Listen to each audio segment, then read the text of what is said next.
സൗമ്യ വധക്കേസിൽ സംശയത്തിന്റെ ആനുകൂല്യം നൽകി ഗോവിന്ദചാമിയുടെ വധശിക്ഷ സുപ്രീംകോടതി റദ്ദാക്കി. ബലാത്സംഗവും കവർച്ചയും അംഗീകരിച്ച് സുപ്രീംകോടതി 7 വർഷത്തെ കഠിന തടവ് മാത്രം വിധിച്ചു. സൗമ്യയുടെ മരണകാരണമായ തലക്കേറ്റ മുറിവ് ഗോവിന്ദചാമി ട്രെയിനിൽ നിന്നും തള്ളിയിട്ടുണ്ടാക്കിയതാണെന്ന് സംശയാതീതമായി തെളിയിക്കാൻ കഴിഞ്ഞിട്ടില്ലെന്ന് ചൂണ്ടിക്കാട്ടിയാണ് വധശിക്ഷ സുപ്രീംകോടതി റദ്ദാക്കിയത്. അതേസമയം ശാസ്ത്രീയ കണ്ടെത്തലുകളുടെ അടിസ്ഥാനത്തിൽ സൗമ്യയെ ഗോവിന്ദചാമി ബലാത്സംഗം ചെയ്തുവെന്ന് അംഗീകരിച്ചു. ഇതോടൊപ്പം ഗോവിന്ദചാമി ട്രെയിനിൽ നടത്തിയ മോഷണശ്രമവും കൂടി ഉൾപ്പെടുത്തി 7 വർഷത്തെ കഠിന തടവിന് സുപ്രീംകോടതി വിധിച്ചു. ജസ്റ്റിസുമാരായ രഞ്ജൻ ഗൊഗോയ്, പ്രഫുല്ല സിപാന്ത്, യു ലളിത് എന്നിവരടങ്ങുന്ന ബെഞ്ചാണ് വിധിന്യായം വായിച്ചത്. ഗോവിന്ദചാമി നിലവിൽ 5 വർഷവും 7 മാസവും തടവ് ശിക്ഷ അനുഭവിക്കുകയാണ്. ഇത് 7 വർഷത്തിൽ നിന്ന് കുറയ്ക്കും. സൗമ്യ ട്രെയിനിൽ നിന്നും വീഴുന്നത് കണ്ടുവെന്ന് സാക്ഷിമൊഴിയുണ്ട്. ഇങ്ങനെ വീഴുമ്പോഴാണ് മരണകാരണമായ മുറിവുണ്ടായത്. സൗമ്യ ട്രെയിനിൽ നിന്ന് സ്വയം ചാടിയതാകാം എന്ന സംശയം കോടതിക്കുണ്ടായി. ഇതാണ് ഗോവിന്ദചാമിക്ക് ഗുണകരമായതും. 2011 ഫെബ്രുവരി 1 കേരളത്തിൽ നടിക്കുക സൗമ്യ വധക്കേസുണ്ടായത്. അടുത്ത ദിവസം തന്നെ ഗോവിന്ദചാമിയെ ഷൊർണൂരിൽ നിന്നും പിടികൂടി. അതേ വർഷം ഒക്ടോബർ 31 തൃശൂർ അതിവേഗ കോടതി വധശിക്ഷ വിധിച്ചു. ഹൈക്കോടതി അംഗീകരിച്ച വധശിക്ഷ സുപ്രീം കോടതി ഇളവ് ചെയ്തിരിക്കുന്നു. പുനഃപരിശോധനാ ഹർജി നൽകുകയാണ് ഇനി നിയമപരമായുള്ള ഏക പോംവഴി. പക്ഷേ പുനഃപരിശോധനാ ഹർജികൾ സുപ്രീം കോടതി എത്രയ്ക്കും എന്നതിലെ സംശയം നിയമവിദഗ്ധർ ചൂണ്ടിക്കാണിക്കുന്നു. സുപ്രീം കോടതിക്ക് മുമ്പിൽ നിന്നും സന്തോഷ് സർലിംഗ്.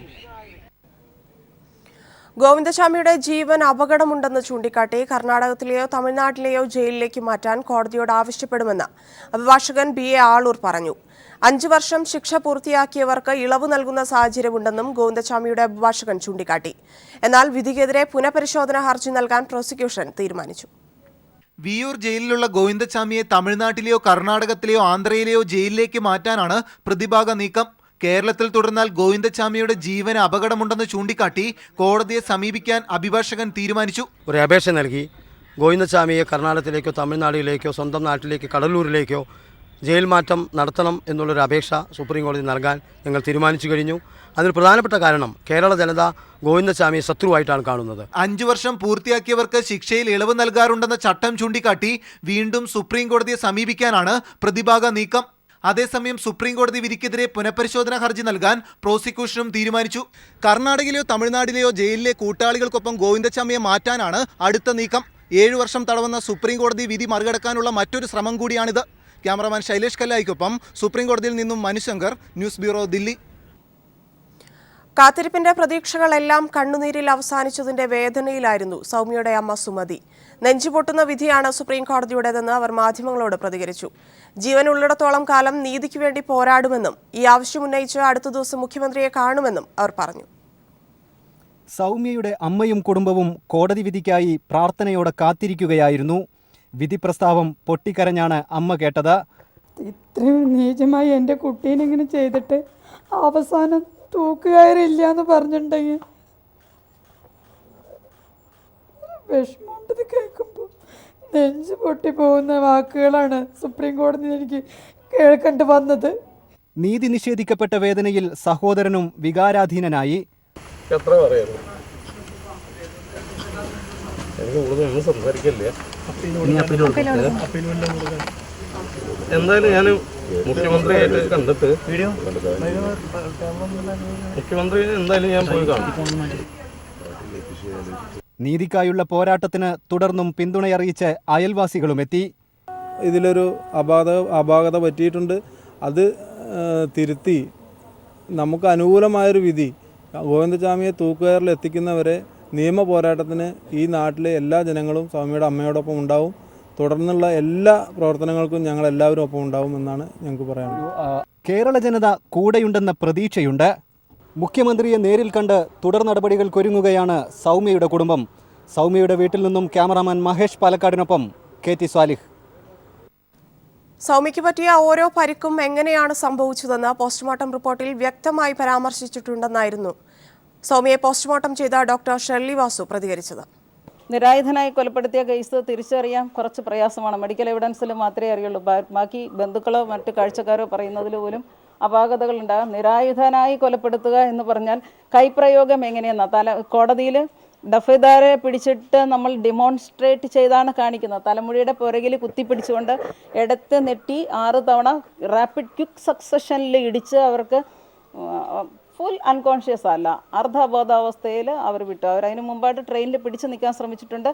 ആ സമയത്ത് ഡോറ് ജാമാക്കിയിട്ട് അവരുടെ 2 കൈയിലുമുള്ള ഓരോ പരുക്കുകളും എങ്ങനെ പറ്റിയെന്നുള്ളത് പോസ്റ്റ്മോർട്ടം റിപ്പോർട്ടിലുണ്ട്. അതേസമയം ഡോക്ടർ ഉന്മേഷ് ഉയർത്തിയ പ്രശ്നങ്ങൾ സുപ്രീം കോടതിയുടെ മുന്നിലെത്തിച്ചത് പ്രതിഭാഗത്തിന് സഹായകരമായതായി ഡോക്ടർ ഷെർലി വാസു പീപ്പിൾ ടിവിയോട് പറഞ്ഞു. ഉന്മേഷ് ഇഷ്യൂ സുപ്രീം കോടതിയിൽ എത്തിയോ എന്നുള്ളതിനെ പറ്റിയിട്ട് എനിക്ക് അറിയില്ല. പക്ഷെ തീർച്ചയായും അത് ഉണ്ടാക്കിയിട്ടുള്ള അലകൾ ആ കേസിനെ ബാധിച്ചിട്ടുണ്ട്. അതിനിടയിൽ ഗോവിന്ദസ്വാമി വേഴ്സസ് ഷെർലി വാസു എന്നൊരു കേസ് കൂടി ആ കേസിന്റെ ഇടയിലുണ്ടായിരുന്നു. ഗോവിന്ദസ്വാമി തികച്ചും നിഷ്കളങ്കനാണ്, ഇന്നസെന്റ് ആണ്.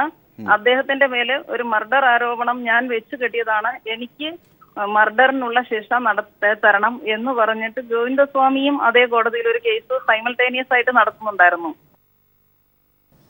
സൗമ്യ കേസിലെ വിധിയിൽ ഉടൻ പുനഃപരിശോധനാ ഹർജി നൽകുമെന്നും സൗമ്യയുടെ കുടുംബത്തിന് നീതി ലഭ്യമാക്കുമെന്നും മുഖ്യമന്ത്രി.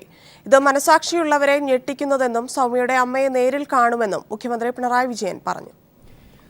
സൗമ്യയുടെ കുടുംബത്തിന് നീതി ലഭ്യമാക്കാൻ ഇന്ത്യയിൽ ലഭിക്കാവുന്ന ഏറ്റവും പ്രഗത്ഭരായ അഭിഭാഷകരുടെ സേവനം ലഭ്യമാക്കും. വിചാരണ കോടതിയും ഹൈക്കോടതിയും കേസിന്റെ എല്ലാ വശങ്ങളും സൂക്ഷ്മമായി പരിശോധിച്ചാണ് വിധി പറഞ്ഞത്. ശാസ്ത്രീയ തെളിവുകളുടെ അടിസ്ഥാനത്തിൽ ഗോവിന്ദച്ചാമിയുടെ കുറ്റകൃത്യം സംശയാതീതമായി തെളിയിക്കപ്പെട്ടതുമാണ്. എന്നാൽ സുപ്രീം കോടതിയുടെ വിധിപ്രസ്താവം വിചാരണ കോടതിയിലടക്കം തെളിവായി അംഗീകരിക്കപ്പെട്ട കാര്യങ്ങളെ അവിശ്വസിക്കും വിധമുള്ളതാണെന്നും മുഖ്യമന്ത്രി പ്രസ്താവനയിൽ ചൂണ്ടിക്കാട്ടി.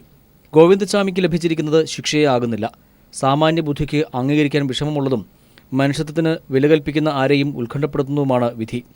ശിക്ഷാവിധി പര്യാപ്തമല്ലെന്ന സൗമ്യയുടെ അമ്മയുടെയും സമൂഹത്തിൻ്റെയും ചിന്ത ന്യായമാണ്.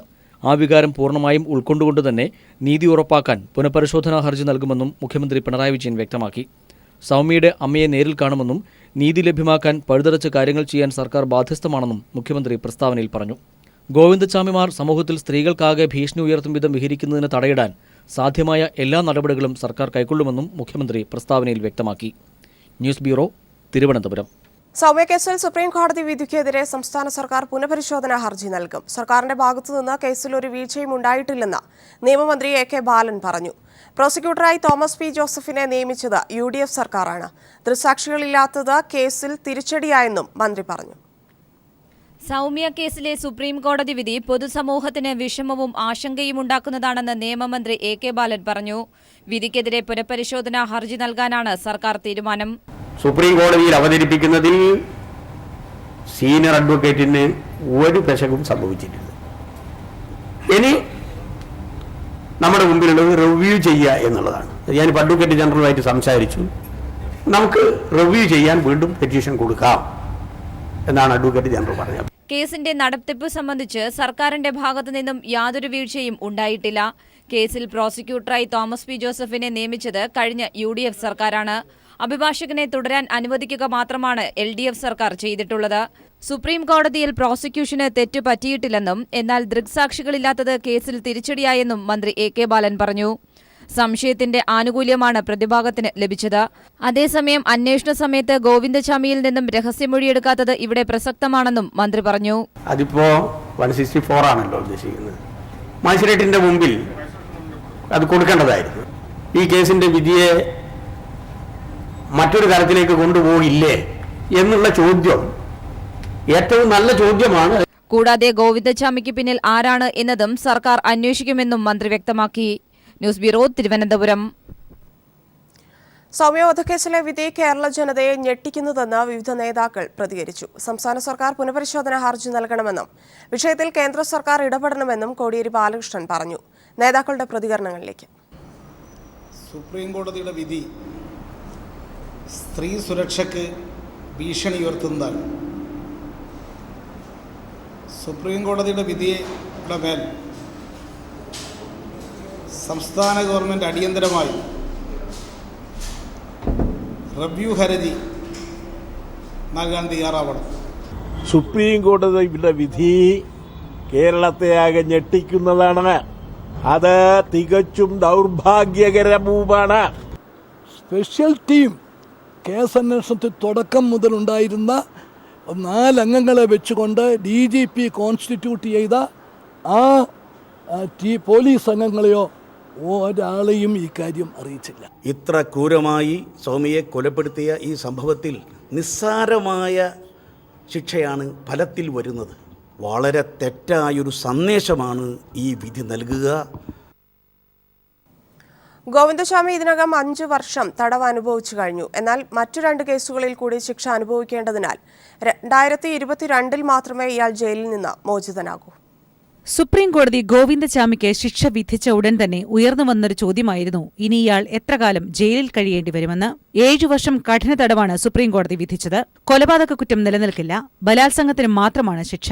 2011 ഫെബ്രുവരി 2-നാണ് സൗമ്യ വധക്കേസിൽ ഇയാൾ പിടിയിലാകുന്നത്. 5 വർഷത്തെ ജയിൽ ശിക്ഷ ഇതിനകം അനുഭവിക്കുകയും ചെയ്തു.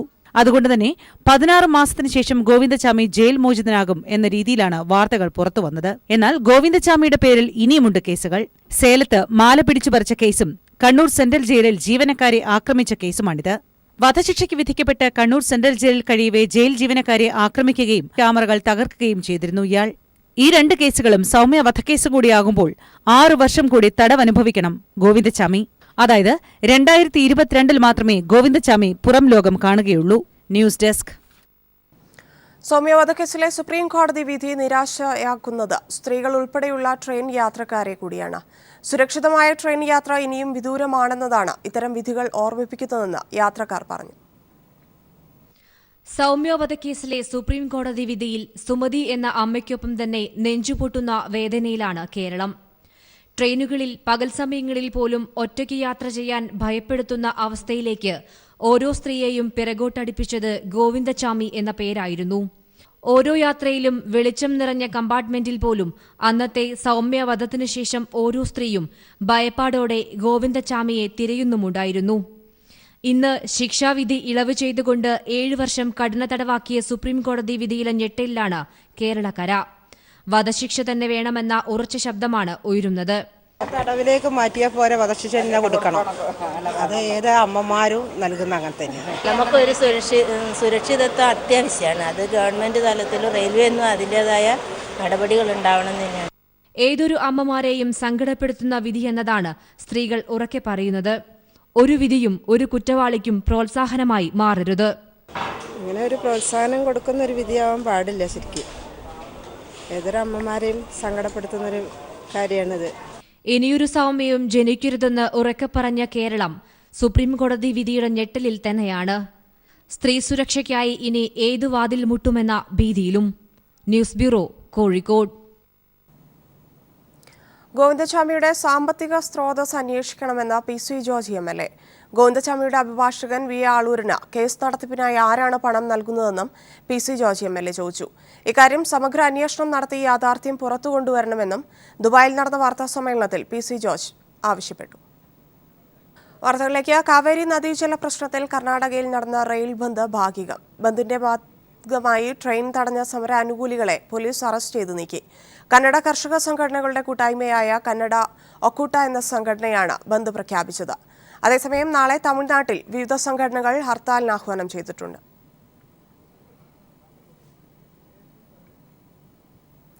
കാവേരി നദീജല തർക്കം പരിഹാരമില്ലാതെ അനന്തമായി നീണ്ടുപോകുന്നതിനു പിന്നിൽ കാരണങ്ങളേറെ. ബ്രിട്ടീഷ് ഭരണകാലത്ത് തയ്യാറാക്കിയ കരാറിന് പിന്നീട് തർക്കങ്ങളുടെയും കേസുകളുടെയും ചരിത്രമാണ് സാക്ഷ്യപ്പെടുത്താനുള്ളത്. ശാശ്വത പ്രശ്നപരിഹാരത്തിന് വ്യക്തമായ നിർദ്ദേശങ്ങൾ മുന്നോട്ടുവയ്ക്കുവാൻ ബന്ധപ്പെട്ടവർക്ക് സാധിക്കാത്തതിനു പിന്നിൽ ചരിത്രപരവും രാഷ്ട്രീയപരവുമായ കാരണങ്ങളുമുണ്ട്. കാവേരി നദീജല തർക്കത്തിന് 1.25 നൂറ്റാണ്ടിന്റെ ചരിത്രമുണ്ട്. രാഷ്ട്രീയവും ചരിത്രപരവുമായ കാരണങ്ങളാലാണ് ഈ പ്രശ്നം പരിഹരിക്കാതെ ഇപ്പോഴും നിലനിൽക്കുന്നത്. കർണാടകയ്ക്കും തമിഴ്നാട്ടിനുമെന്ന പോലെ കാവേരി നദിയിലെ വെള്ളം കേരളത്തിനും പോണ്ടിച്ചേരിക്കും അവകാശപ്പെട്ടതാണ്. കാവേരിയുടെ പോഷക നദിയായ കബിനി ഉത്ഭവിക്കുന്നത് വയനാട്ടിൽ നിന്നാണ്. എന്നാൽ വെള്ളം പങ്കുവെക്കുന്നത് സംബന്ധിച്ച തർക്കത്തിൽ ശക്തമായ ഭിന്നതയുള്ളത് വരൾച്ച രൂക്ഷമായ കർണാടക, തമിഴ്നാട് സംസ്ഥാനങ്ങൾ തമ്മിലാണ്. വെള്ളം പങ്കുവെക്കുന്നത് സംബന്ധിച്ച് തമിഴ്നാടും കർണാടകയും തമ്മിലുള്ള ആദ്യ കരാർ 1.25 നൂറ്റാണ്ട് മുമ്പ് ബ്രിട്ടീഷ് ഭരണത്തിലാണ്.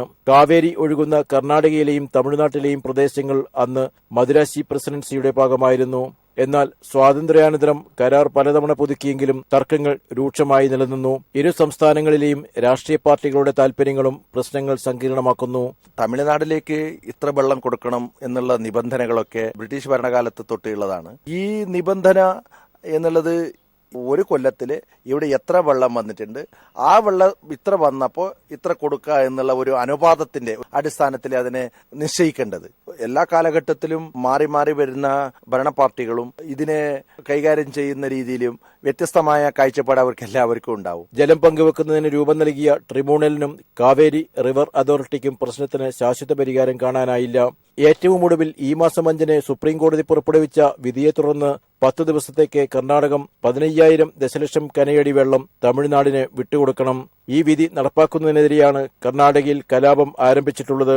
കാവേരി നദിയിൽ നിലവിലുള്ള ഡാമുകളെല്ലാം കർണാടകയിലാണ്. പ്രതിസന്ധി രൂക്ഷമാകുമ്പോൾ രൂപം നൽകുന്ന താൽക്കാലിക പരിഹാര നടപടികൾ വീണ്ടും തർക്കങ്ങൾ സൃഷ്ടിക്കുകയാണ്. കാവേരി നദീജല തർക്കം എന്നാണ് ശാശ്വതമായി പരിഹരിക്കുവാൻ സാധിക്കുക? തർക്കങ്ങൾ രൂക്ഷമാകുന്ന ഓരോ ഘട്ടത്തിലും ഉയർന്നുവരുന്ന ചോദ്യമാണിത്. കർണാടകയിലെ ഭാഗമണ്ഡലം കാവേരി ത്രിവേണി സംഗമത്തിൽ നിന്നും ക്യാമറാമാൻ ഷൈജു ബിലാത്രയ്ക്കൊപ്പം സണ്ണി ജോസഫ്.